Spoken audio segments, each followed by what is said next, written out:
Hello and welcome to today's video. Today we are going to do an interesting experiment. What if we were given the choice to make our own horoscope? If God came down to earth and said, okay, I give you this power that you can select your own planets and you can place the planets as per your own liking, then what kind of a horoscope would you make and what kind of planets would you set up for your own self? So this is a small experiment, and based on this experiment, you are going to learn something very critical when it comes to astrology and making predictions. So let's work on a horoscope. Let's look at creating a chart and let's place the planets there. Then we will come to the predictions part there. So I have already made a horoscope, sample horoscope here with the Cancer as the Lagna or the ascendant.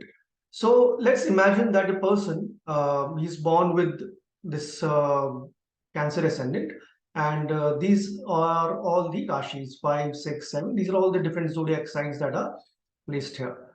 Now, let us try to place the planets here and let's see which planet will be best where we can place them as per our own understanding about life and about how the universe works and whatever the desires goes, everything. So let's try to keep, place the planets and make our own chart. Now, to start with, let's first place the gods and the goddesses. Then we will come to the demons. So here, gods and goddesses are the benefic planets. Let's start with the most benefic planet in the zodiac, which is Jupiter. And where do we place Jupiter in this horoscope? So this is a Cancer Lagoon horoscope, I think, and most of you will agree that let's put Jupiter in the first house because here it is exalted in the Cancer sign. So I'm going to place Jupiter in the first house because this is where traditionally, conventionally, Jupiter is exalted. It gives rise to Panch Mahapurush Yoga as well, and Jupiter exalted in the Lagna gives you all kind of luxuries, glamour, not necessarily glamour, but we'll come to the predictive part later. But Jupiter in Lagna gives a lot of strength to your character and your health. So Jupiter in Lagna, that looks to be a very good placement. Jupiter exalted, and from here Jupiter will also aspect house number 5 and house number 9. So this is a very good auspicious placement of Jupiter, it seems. So let's put Jupiter in the first house. Now let's come to the second god or goddess, which is the benefic planet, and let's look at Venus. Where are we going to place Venus in this chart? Now let's look at Venus. I would say maybe Pisces sign here in the ninth house it falls, the Pisces sign. So here Venus will be extremely powerful and exalted again in the fifth house. So it's again a trine house, which has a very, very positive energy behind it. And Venus, a hardcore, a benefic planet, gets exalted in the ninth house. That seems to be a wonderful, wonderful placement for Venus for this particular horoscope. So we are going to place Venus in the third house, in the ninth house, I beg your pardon. And let's look at the third benefic, moon. And where should we place moon in this chart? So there are two options for moon which we can place. One is in the 11th house, which is here. And if I were to place moon here, then it becomes exalted as well. But moon in the 11th house is a Trishadaya house. It is considered to be a malefic house. So I would rather place moon in the Lagna because it will be in its own Rashi. It will be conjunct with Jupiter. It will make Gaj Kesari Yoga as well. So let me erase the moon from the 11th house and let's place moon in the Lagna, where it will be with the strongest benefic Jupiter. It gets more strength. So here Jupiter and moon conjunction in the first house seems to be a very, very powerful combination for the planet. And now one more benefic planet, we are left with Mercury. And where do we place Mercury? Because it has to be near Sun. So let's first place Sun in the horoscope. Again, Sun, most of you would agree that Sun is good in the 10th house. It gets Digbal, which is directional strength, and it also gets exalted in the 10th house, in the Aries sign. So, Sun in the 10th house is very, very powerful combination. So maybe from here we can, make some kind of a conjecture that 10th house sun gives the person very strong name, fame, success. So let's place sun here. Now, where do we put Mercury? Because here, if you were to look at different houses, Mercury has to be near sun. That's how the astronomy works. Mercury always revolves around sun. So either Mercury can come in the 10th house itself with sun, but it will be the Rashi of Mars. And there is a possibility that Mercury might just get combust also. So we will not go with the 10th house Mercury. Then we are left with two options. Either we go with 11th house Mercury, which seems to be a good option, but it is a Trishadaya house. And from here, Mercury is going to aspect the 5th house. So Mercury for this Lagna, for this particular ascendant, Cancer ascendant, Mercury is a malefic because it is owning the 3rd house and the 12th house. So we would rather place Mercury in a sign where it aspects another Trishadaya house. So the only placement we are left with is here in the 9th house, which is a trine house, which has very positive aura in the 9th house, even though Mercury gets debilitated here, but with the fact that it is sitting, it is posited with a exalted planet. Mercury loses its debilitation and gives a Neech Bhang Raj Yoga also. So this seems to be the placement for the benefic planets, including Sun. And now let's look at the demons, so-called demons, which are nothing but the malefic planets. And let's look at the malefic. Let's start with Saturn. And Saturn, we can see, we can place Saturn in the 7th house. We can place Saturn in the 4th house also. I would rather place Saturn in the 4th house because here it is exalted and it gets a lot of strength also in the 4th house.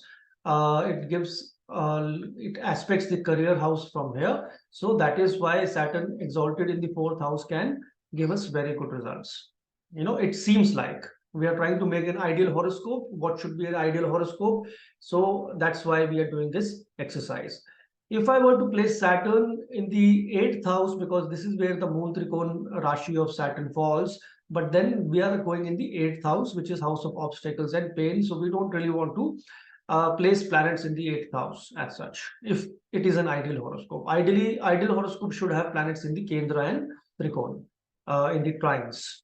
The angle and trines, that's where the most energy of the horoscope lies. So this is where the planet should be placed. Then let's go with another malefic planet, another demon, which is Mars. And where do we place Mars? Mars gets exalted in the Capricorn sign. So let's place Mars in the 7th house. All right. Here Mars gets exalted, and here it is also making a connection with Jupiter. It is getting aspect of Jupiter, so which is also exalted, by the way, Jupiter. So Mars gains more power, more energy in this sign. So now we have filled up very nicely. The Kendra houses are all occupied or filled up. And now the trine, the most benefic trine is the 9th house, and that is also occupied by two benefics, Venus, Mercury. This seems to be an ideal horoscope, but we are still left with two key planets, Rahu and Ketu. So now where do we place Rahu and Ketu? In the Shastras, and traditionally it is, a common understanding among astrologers and the sages which have given the knowledge of astrology to us, that these malefics are good in the Trishadaya houses. So Trishadaya houses are house number 3, 6, and 11. So if we were to place Rahu in the 6th house, Ketu comes in the 9th house. In that sense, Venus, Mercury gets afflicted by Ketu, vice versa also. If you were to place Ketu in the 3rd, Rahu comes in the 9th. So we don't want to really spoil this equilibrium of Venus, Mercury. The next Trishadai house is the 11th house also. 11th also, again, if you were to put Rahu, place Rahu here, Ketu will come in the 5th house. That will spoil the childbirth significations. So we would not like to ideally, spoil the trines. So the right placement here seems like Rahu in the 6th house, because 6th house Rahu is very, very powerful. It's a malefic house, and malefics in the malefic houses become more stronger. They protect you from those bad elements which are present in this particular house. So Rahu would be placed in the 6th house, and Ketu automatically has to go in the opposite house, which is the 12th. And now 12th house for Ketu is also good because it is the spiritual planet. It is the planet which really triggers your spirituality. It makes you charitable. It makes you give knowledge in spirituality. And 12th house itself is house of spirituality. So this combination of Ketu also works very well in this kind of a combination. Now we have completed our exercise. We have made an ideal horoscope. This is traditionally the ideal horoscope that we can make. Now, if we were to design this chart, can we say in today's time, when we are sitting in the 21st century, if this horoscope is the ideal horoscope? Because as per our understanding of astrology, we have given power to all the planets in terms of the strength, in terms of the conjunctions, in terms of the placement. But now let's look at what is the result of this horoscope. What kind of a life this person will lead? Number one, let's start with different aspects. We have given strength to Jupiter in the 1st house. Now, whenever Jupiter is in the 1st house exalted, it will give a very strong character to the person. A person will do everything for that nature and the character that is supreme for that person. The person will not compromise on the character part, which is a good thing. And moon also with Jupiter also gives you a path of strong ethics, because Gaj Kesari Yoga signifies ethical processes in life. So Jupiter moon combination is a very good combination to give ethics, to give honesty, to give a good character to the person. This person will not like to say or do wrong things. The person will not like to break the conventions. So this combination seems to be good. But now, in the opposite side of Jupiter, we have exalted Mars. So here, Mars is spoiling the 7th house. Even though it is exalted, that means the person will have a wife which is going to be very, very strong and influencing. But Mars being Mars, it is going to create some kind of a separation sitting in the 10th house. So here we are now caught in a dilemma, because if your Mars is in the 10th, in the 7th house, then the marital prospects of this person also suffer. Jupiter's aspect on Mars will definitely improve matters, but Mars sitting in the 7th house will also leave its imprint. That means the person will have some kind of a separation from his wife. Now, this is the one indication. This so-called positive trait does not give good marital life. So a person is very good in the eyes of the public, a very strong public figure, but in the personal life, in the personal sphere, a person is not able to give that much time to your spouse. Then we come to the combination of Saturn in the 4th house. Saturn exalted in the 4th house gives a lot of strength, a lot of success, no doubt, but it is also the house of mother. And when Saturn gets placed in the 4th house and it is exalted, then the prospects of happiness from your mother suffers. That means that you may not get the right support from your mother.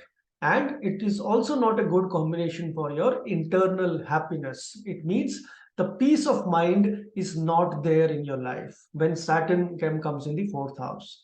Here, the happiness is spoiled, and the domestic environment of the person suffers. Ideally, such people are forced to leave their country, leave their homeland, and go and settle in a different place. That's what the Saturn in the fourth house can do. So even though it is good for the person's career because it is exalted Saturn aspecting the 10th house, but it gives a lot of obstacles to the career as well and to your happiness. Then Sun in the 10th house is definitely a good combination because it is exalted. A person is supposed to get all the Raj Yogas and the person is supposed to get all the perks, privileges from the government or the kings in the old era. But the Sun is also getting aspect of two malefics here, Saturn and Mars. Now, this means this Sun is afflicted. This means no doubt the father will have a reputed presence. A father will be very strong in terms of the name, fame, everything, but father may be helpless because it is getting aspects of two malefics, especially Saturn here. This means the person will earn the name and fame staying away from the father, because whenever Saturn, Sun, which are traditionally also considered to be father and son, this person will earn name and fame away from his house, his native place. He has to go away from that place. Only then, away from father, only then his true character will shine. Only then the sun's exaltation power will be visible in this person. Then we come to Rahu in the sixth house. Rahu in the sixth is supposed to be very good. It helps you conquer competition. It helps you fight over your enemies, and you can fight any kind of enemies. Rahu in the sixth house. One combination which we did not discuss of Jupiter was that Jupiter is in this horoscope is the lord of the sixth house, this one where Rahu is posited. So that means the signification of the sixth house gets reinforced on the first house. This means the person will be bothered by the enemies. This means the person will have a lot of fights in his life. The person will be fighting a lot of challenges. Even though the person will win, the person will be able to suppress the enemies, suppress the obstacles, but the peace of mind will suffer. The person will have a life which is very struggling in terms of the obstacles that are coming in the life. Venus then in the 12th house, in the 9th house is a good combination. And because it is exalted, so in 9th house, it gives a very good combination, powerful combination for the person. Here, the person will be blessed with luck. The person will be blessed with the royal favors. The person will be blessed by the gods and the goddesses. This is a very fortunate combination of Venus in the 9th house. So here, I don't see any kind of a challenge. The only thing being that whenever Venus gets exalted, a person is carefree of your relationships. A person does not really spend too much time in your personal life because the person is already endowed with that kind of a surrounding, the comfort. So a person doesn't really give too much importance to comfort and relationships. So this kind of a tendency can come in Venus, but this Venus per se looks to be very good. It is not afflicted, it is an exalted, and it is sitting with a friend. So this is a very, very good combination. And lastly, Mercury gets debilitated here. So when Mercury gets debilitated, there is a challenge here because it is the third house lord. Third house lord is your younger siblings, and this person may have a problem or may not be able to enjoy the efforts of the younger siblings, the company of the younger siblings, or there can be a discord with the younger siblings also. Because Mercury gets debilitated. The good thing about the debilitated Mercury is this makes a person very humble. A person is always learning something new. A person is always trying to. The intelligence is very, very supreme in this person because it's a Pisces sign where Mercury gets debilitated. So the planet of intellect in the Pisces sign gives a person a highly spiritual intelligence. And this spirituality is the key word for such kind of people. So this now so-called ideal horoscope, we can see it is actually not an ideal horoscope. It has a lot of problems in this chart. And to tell you something, because Ketu is in the 12th house, so this person will make a name for himself away from home, because Ketu is is a planet which gives you exposure in a different area of life, a different cultural landscape you need to enter into to get the effects of Ketu. And 12th house itself is a house of foreign travels or a place away from your home. So Ketu in the 12th house gives good spirituality, but it also makes you struggle. It makes you give away everything. You are sacrificing attitude, if I may say. That is what Ketu in the 12th house gives you. So now let me tell you, my friends, this horoscope is an ideal chart that we have created, and this is of the ideal Mahapurush, which is Shri Lord Rama. This is Lord Ram's horoscope, and this is, you can see all the planets are exalted, but the sufferings and the obstacles that he faced in his life.